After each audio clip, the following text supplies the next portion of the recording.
आसमा शराजी साहबा, अचानक मियाँ साहब ज़ाहिर है एक तो पहले बाहर नहीं निकल रहे थे, फिर बाहर निकले तो बुझे बुझे थे, मगर अब बड़े हशाश बशाश लग रहे हैं, खिले खिले लग रहे हैं। क्या वाकई उन्हें यकीन हो गया है या दिला दिया गया है कि वो सिंपल मेजॉरिटी के साथ प्राइम मिनिस्टर बन रहे हैं, या ग्राउंड सिचुएशन कुछ और है, अभी भी कंफ्यूजन है? जी, मेरा ख्याल है कि अब उनको थोड़ा सा कॉन्फिडेंस इसलिए भी मिला है कि थोड़ी लेट उनकी कैंपेन शुरू हुई, लेकिन अच्छा रिस्पांस उनको फीडबैक जो है वो आवाम की तरफ से मिला है। मसलन 2-3 जलसे तो बहुत अच्छे उनके जलसे हुए हैं। और दूसरी बात ये है कि एक क्लैरिटी के साथ पाकिस्तान मुस्लिम लीग नवाज़ अब आगे की तरफ बढ़ रही है, जो कि पहले नहीं थी। मंशूर लेट आया, उनकी कैंपेन लेट शुरू हुई और वो सारी चीज़ें थी, मगर जो कुछ कॉन्स्टिट्यूंसीज़ के हवाले से या फिर जो हल्का बंदियाँ हुई हैं नई, उनके हवाले से देखा जाए तो पहले से कॉन्फिडेंस ज़रूर मौजूद था, लेकिन इलेक्शन कैंपेन जो है वो आखिरी दिनों के लिए उन्होंने मखसूस रखी। शायद उसके पीछे यही एक एतमाद था कि वो जब भी निकलेंगे उनका जो वोटर है, उनका सपोर्टर है, वो वापस उनकी तरफ पलट के आएगा। और आपने देखा है कि हालिया सर्वेज जो हुए हैं उसके अंदर भी पाकिस्तान मुस्लिम लीग नवाज़ एक अच्छी उनके अंदर काफ़ी कॉन्फिडेंस इसलिए भी आया है कि सर्वेज जो है काफ़ी मौसर हैं, उनके हक़ में है। और दूसरी बात ये कि देखिए पाकिस्तान मुस्लिम लीग नवाज़ जो है, मुझे अभी तक समझ नहीं आई कि वो इतनी देर से क्यों बाहर आए। एक परसेप्शन बना दिया गया इतने दिनों में कि वो लाडले हैं और बाकी चीज़ें हैं, हालांकि अगर वो पहले भी निकलते तो उनका वोटर जो था वो बाहर आ सकता था, वो बाहर निकल सकता था। या तो शायद कुछ उनके केसेस थे और साथ में उनको शायद इस बात की यकीन दहानी भी चाहिए थी कि इंतखाबात होंगे, और इस बात की यकीन दहानी भी कि उनको पंजाब के अंदर एक कंफर्टेबल मेजॉरिटी जो है वो नज़र आए, वो मिल जाए, ख़ास करके सेंट्रल पंजाब के अंदर, तो फिर वो इस कॉन्फिडेंस के साथ बाहर निकले। वरना एक फेस सेविंग तो होगी कि मियां नवाज शरीफ के बगैर जो है वो इलेक्शन कैंपेन जो है वो आगे बढ़ी है। एजाज, आप क्योंकि ग्राउंड सिचुएशन देख कर आए हैं, नून लीग का ये दावा कि सिर्फ पंजाब से हम 105, 110 इस वक्त टारगेट कर रहे हैं, ग्राउंड पे भी सूरत हाल यही है? क्या वाकई मियाँ साहब एनर्जाइज करने में कामयाब हुए हैं? अगर वो जलसे बड़े कर रहे हैं तो वोटर टर्नआउट भी ऐसा हुआ कि 105, 110 सिर्फ पंजाब से ले जाए? शाहजेब, बहुत शुक्रिया। शाहजेब, अगर तो वोटर टर्नआउट ज्यादा हुआ तो सरप्राइजिंग रिजल्ट्स आ सकते हैं, लेकिन अगर वोटर टर्नआउट नॉर्मल रहा या कम रहा तो ये पीएमएलएन के लिए फायदेमंद रहेगा। इस वक्त सूरत हाल ये है कि जो पीएमएलएन का जो वोटर है वो तो इंटैक्ट है, इसमें तो कोई डाउट नहीं है, लेकिन जो पीटीआई का जो वोटर है वो भी बड़ा एंग्री भी है और मायूस भी है। जो सूरत हाल मुख्तलिफ हल्कों में हम देख के आए हैं, वो सूरत हाल इस एतबार से मायूस कुन है कि पीटीआई के जो लोग हैं वो कंप्लेंट कर रहे हैं कि उनको जो इंतजामिया और पुलिस है वो ना तो जलसा करने की इजाजत दे रही है, ना रैली निकालने की इजाजत दे रही है, ना झंडा लगाने की उस तरह से इजाजत है, ना बड़े बड़े बोर्ड्स लगाने की इजाजत है। तो ये एक मायूसी है, और जाहिर है ऊपर से इमरान खान साहब की जो कन्विक्शन है वो भी हो गई, तो ये मायूसी की सूरत हाल है। लेकिन एट द सेम टाइम अगर पीटीआई का वोटर मुतहरक होता है और निकलता है, और आपको पता है कि इस वक्त जो हम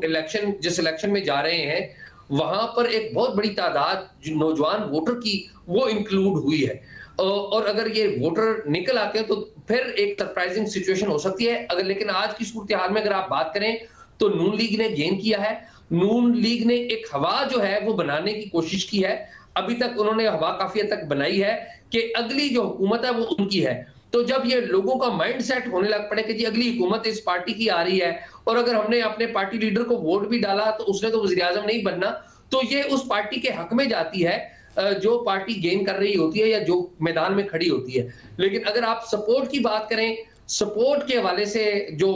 वर्बल सपोर्ट है या वोकल सपोर्ट है वो पीटीआई की बिल्कुल मौजूद है, इसमें कोई दो राय मौजूद नहीं। और असमा, ये एक तरफ तो जाहिर है जिस तरीके से टारगेट किया गया तहरीक इंसाफ को, फिर फैसले उनके खिलाफ आना, यके बाद दीगरे आना, आज कोई तीसरा फैसला किसी भी वक्त आ सकता है, खुद तहरीक इंसाफ के वकला कह रहे हैं, वो मामला एक तरफ। मगर जिस तरह माइनस इमरान खान साहब जब वो नहीं थे तो जिस तरह संभाला गया है पीटीआई को, क्या उससे भी कन्फ्यूजन ज़्यादा फैली कि जी आज़ाद होंगे, पता नहीं हमारे पास ज्वाइन करेंगे नहीं करेंगे, फिर पार्टी इलेक्शन कराने जा रहे हैं मगर फिर पार्टी में इलेक्शन नहीं करा रहे हैं, ये सारी सिचुएशन से भी कन्फ्यूजन में इजाफा ही हुआ?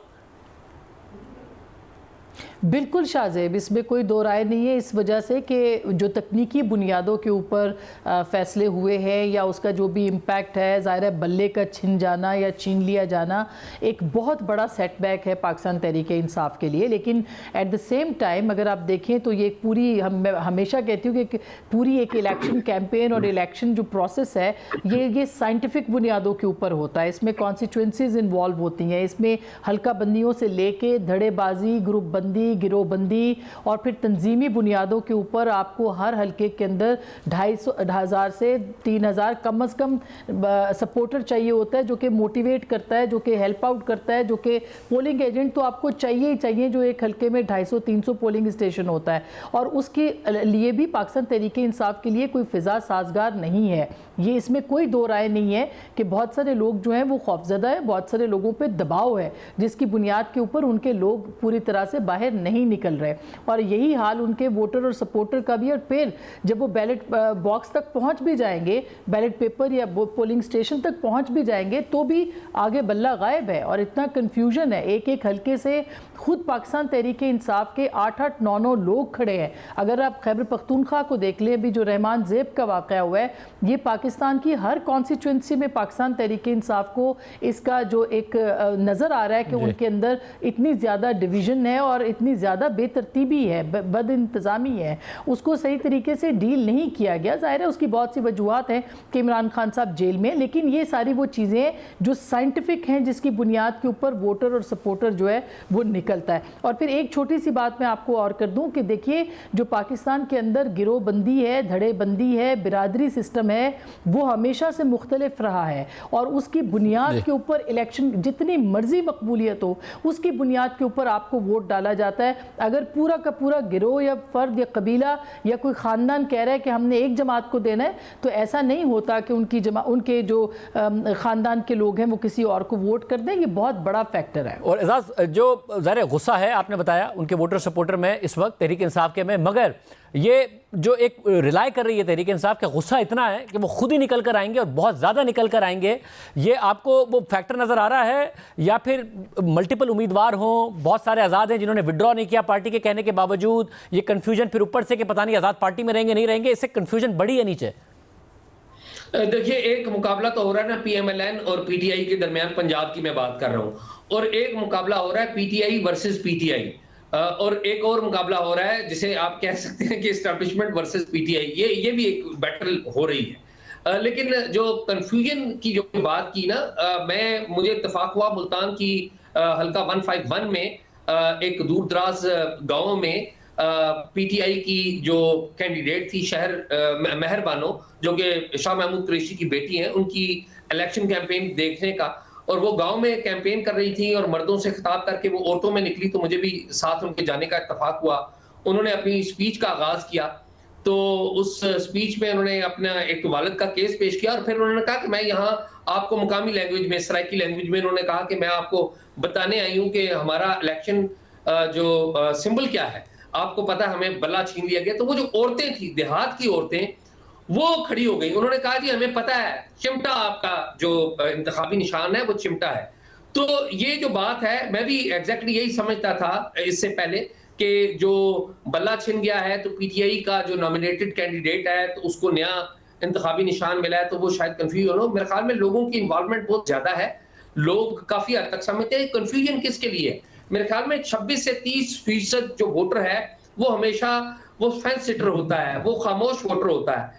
जो हार्डकोर वोटर है पीएमएलएन का, वो पीएमएलएन के साथ है, जो पीटीआई का वो उसके साथ है। ये जो विन करना है वो 26 से 30% वोटर ने विन करना है, और वो जाके कंफ्यूज जरूर हो सकता है कि अगर उसने बल्ले को डालना है तो मुमकिन है बल्ला तो नहीं होगा, उसके मुकाबले में 3-4 चीजें होंगी। और फिर एक और मामला भी है कि हर कॉन्स्टिट्यूएंसी में एक तो पीटीआई ने अपना नॉमिनेट किया हुआ है, फिर 3-4 ऐसे उम्मीदवार भी हैं, वो भी इमरान खान का नाम लेते हैं, वो भी पीटीआई के तर्ज के उन्होंने अपने स्टिकर्स और पोस्टर्स बनाए हुए हैं। तो कंफ्यूजन है वोटर के लिए, और मेरे ख्याल में असल डिसीजन है वो 26 से 30% जो खामोश वोटर है जिसने फैसला करना है, वो अगर नून लीग की तरफ चला गया तो वो नून लीग को काफी सीटें दे सकता है।